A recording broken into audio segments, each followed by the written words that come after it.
Yeah, sit. Sit. Yeah, sit. Sit! Listen to me. Yes. I said yes. You hear me saying yes? I said yes. You have Richard Chamberlain. Richard Chamberlain, the Popo story. It's gonna happen. Yeah, the Popo story, tragic story of a misunderstood multinational, starring Richard Chamberlain. Name over the title, 100% of the title. You're gonna make millions of bucks on this thing, Sid. Yeah, you get the blind beggars, you get the crippled beggars. Will you get off my case? It's gonna be the best miniseries in the history of miniseries, okay? What do you mean by some more people you want me to look at? Who? Who's he? The greatest actor in India? Never heard of him. I never heard of him, Sid. I don't care if he's Mahatma Gandhi's grandson. I've never heard of him. He's not coming on this picture, okay? Because he's an unknown, that's why. Why is he unknown? Because he doesn't have a fucking name, okay? Sid, we're talking Richard Chamberlain here, okay? One of the greatest, if not the greatest American actor of our time. I cannot have this great actor acting opposite someone I'm too bit into, okay? I don't care if everyone in India has his face tattooed on his chest. He's an unknown in the States. Sid, wait a minute. Sid. Listen to me. Can I get a word edgewise there for a second? This guy. Is he in the union? Is he inside? Alright, listen. Bring him down to the set. We'll get him some water to carry around. He can do a little Gangadine routine there for us. It's the best I can do, Sid. Yeah, okay. Yeah, I gotta get off the phone. Have fun in India. Yeah, sure. Yarning. I'm still here. Yeah. Okay. Yeah, sure.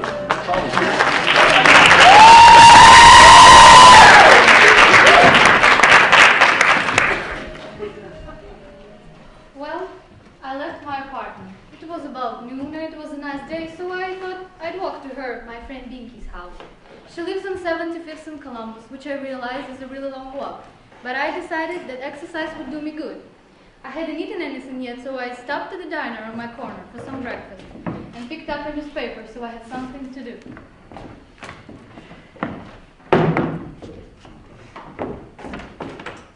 I was reading my paper when the waiter came over and asked me if I was alone. Well, it was obvious I was alone. I was sitting there in the booth by myself. Did he think I thought I had an imaginary friend with me? I was alone. Would he try to be funny, or did he think that he was in some way better than me? It was in his tone. He said, "Are you alone?" But what he meant to say was, "You're alone, aren't you?" And I can't imagine that he's not alone every single day of his pathetic, miserable life. He has terrible skin, and it's not attractive. At least, not the way bad skin, or at least the remnants of bad skin, is attractive on some people. On some men, it's never attractive on women. Have you noticed that? Just another example of injustices we are forced to suffer. If we have bad skin, we're grotesque.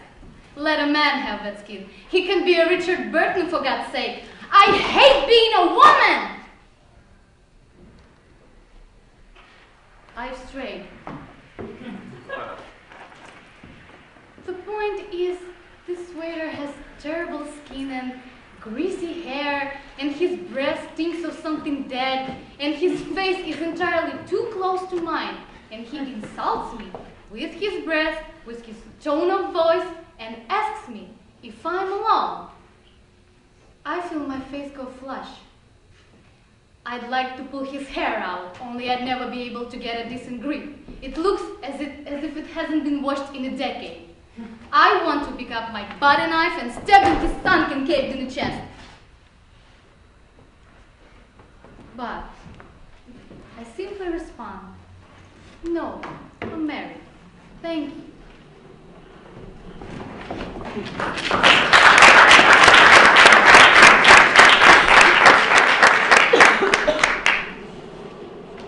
I realize now, of course, that my answer was illogical. It was inappropriate. it was all I could think to say.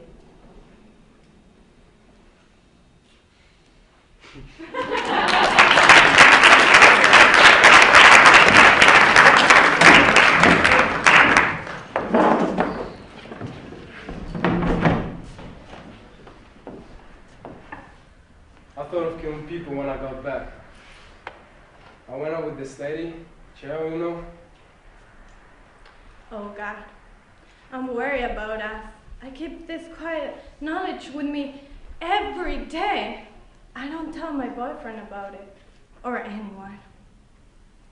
She wasn't into seeing people or into LSD, and I had tried a little acid this night, but I wasn't too fucked up. And we went to this party, and there was this big guy. But something has fallen apart. I'm having trouble with being a mother. Can you believe in sending your children to special classes when you know it doesn't even matter?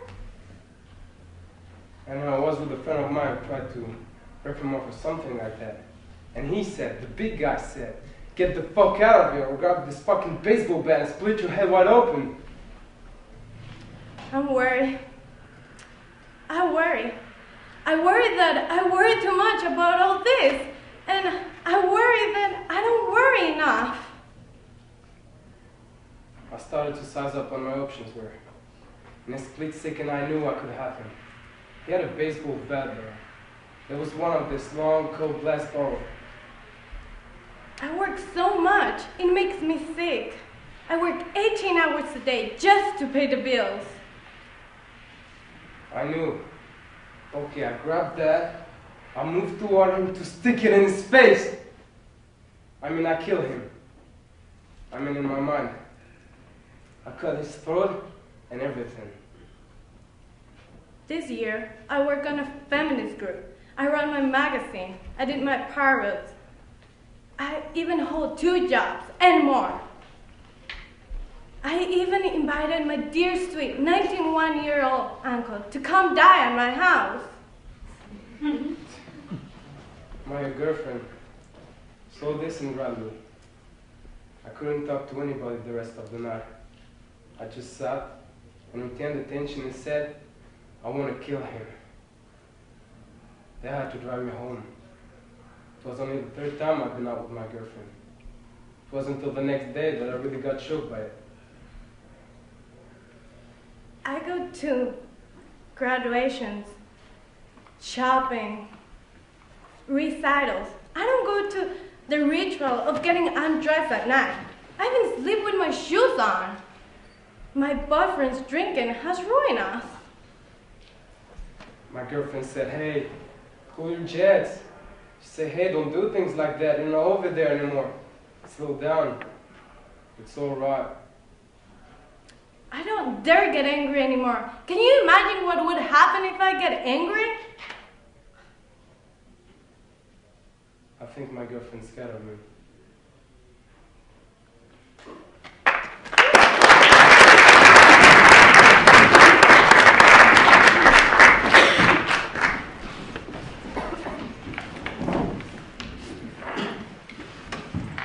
I am Popo Martin. Hi.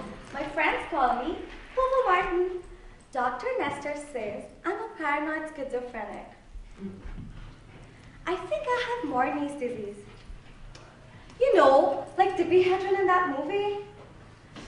When I see red, I see red. I mean, I have an episode. Although sometimes it happens when I don't see red. And sometimes I see red and it doesn't happen. I'm the most popular girl in the hospital. I get lots of visitors. I was a cheerleader. I do a cheer for you now, but I don't have my pom-poms. Red pom-poms! Give me a P! Give me a no! Give me a P! Pom-pom! All my teachers love me. The girls on the squad come visit me every Sunday. The principal wrote me a get well soon note, and the boys autographed the football. You can ask anyone in school about me, and they'd all say the same thing. Popo Martin is always cheerful. Popo Martin's a natural leader. Popo looks on the bright side. Popo Martin, as always, a pineapple lips. And a kind word for a sad and stranger. Which is why everyone was so surprised when it happened. I tried to kill myself. Oh. I took 25 sleeping pills out of my mother's purse. I don't want to smile anymore. My jaw hurts.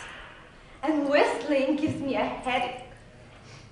I want, more than anything, to wallow in hopeless depression. But it goes against my dream! So I tried to kill myself. That's why I'm here. Oh, guys! Give me a pee! Give me a no! Oh! Give me a pee! Popo!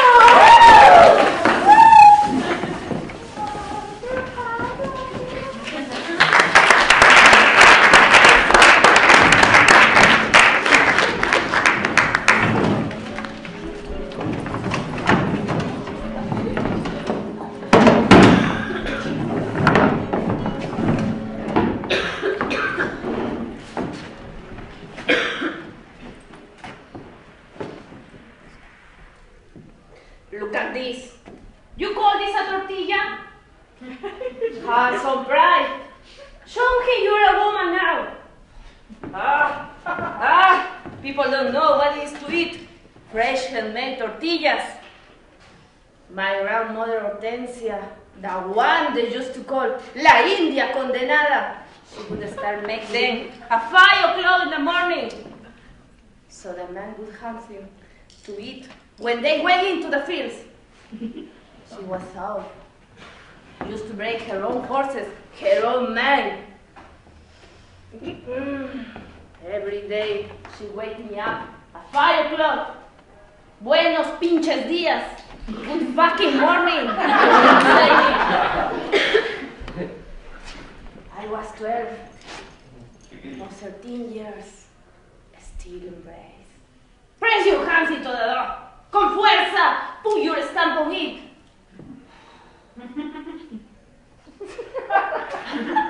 One day, I woke up, con la sangre. So, you're a woman now. Go your own cycle like the moon. Soon you will want a man. So, what did you do? When you see the one that you want, you roll the tortilla inside on your thighs and give it him nice and warm. But be sure to give him and nobody else. When I've been rolling the tortillas in my thighs, my nalgas, only God knows where else. That's been the problem of my life. I keep rolling and giving my tortillas to the wrong man. There was Emilio. I gave him my first tortilla. He used to say me, these are delicious.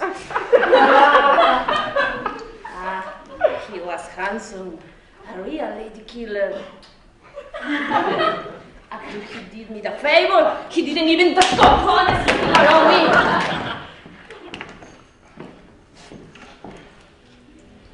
He took my TV set too. They your shit.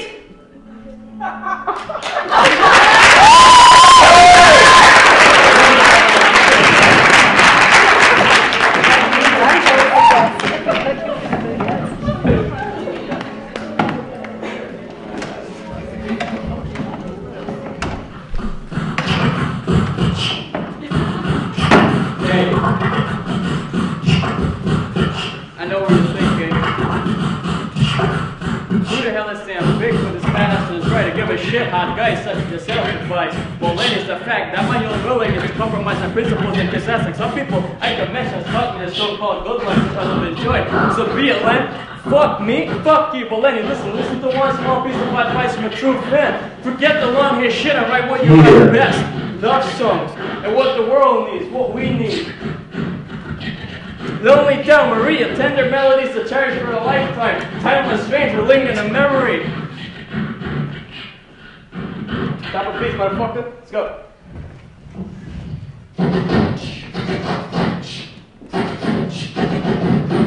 Timeless memories that linger in the heart and memory. Do a land to save the world.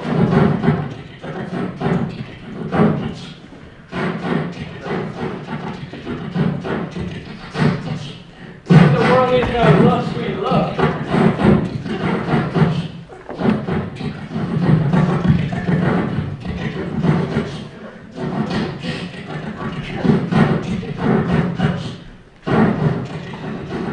Bullshit makes the world go around, but not for too long. The world's a vicious thinking place of. The world's a vicious thinking place.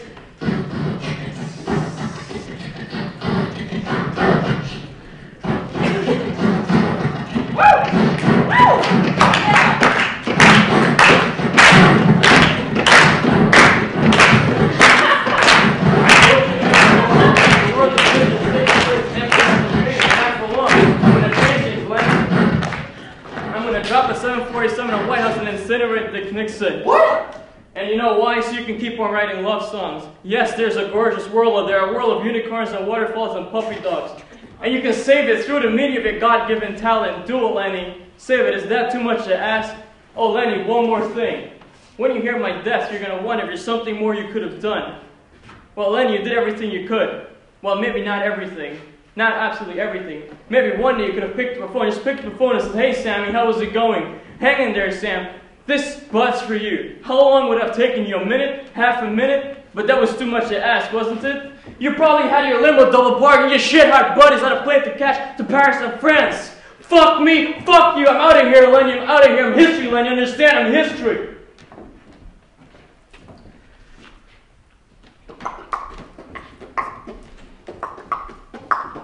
I like to be in America. Okay, buy me in America. Knobs on the door in America. Wall-to-wall floors in America.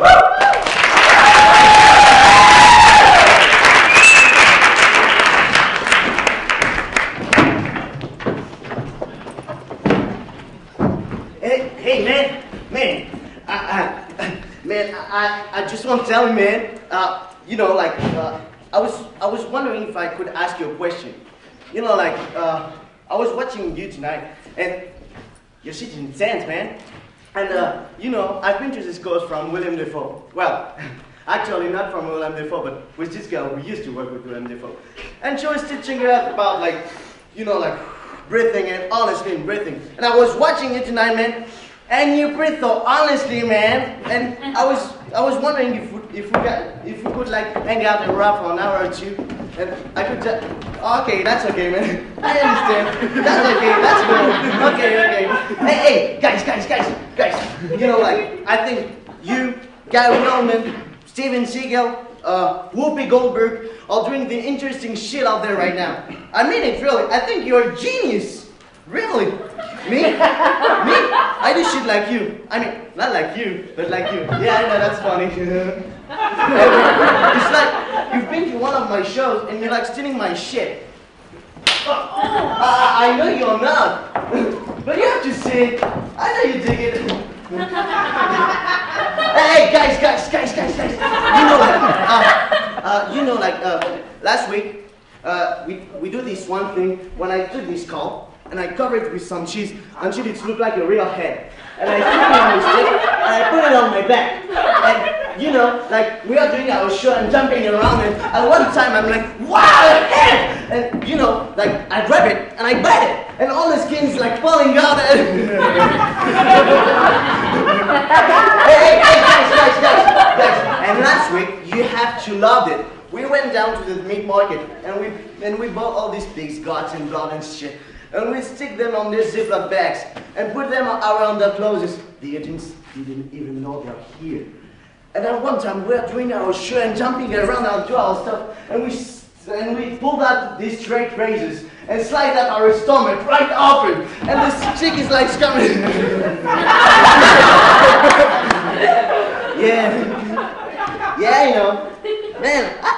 know, like, I took 3 stitches over my ass, man, you see?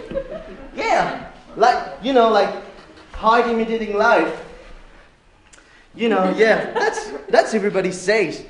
My shit's in dance.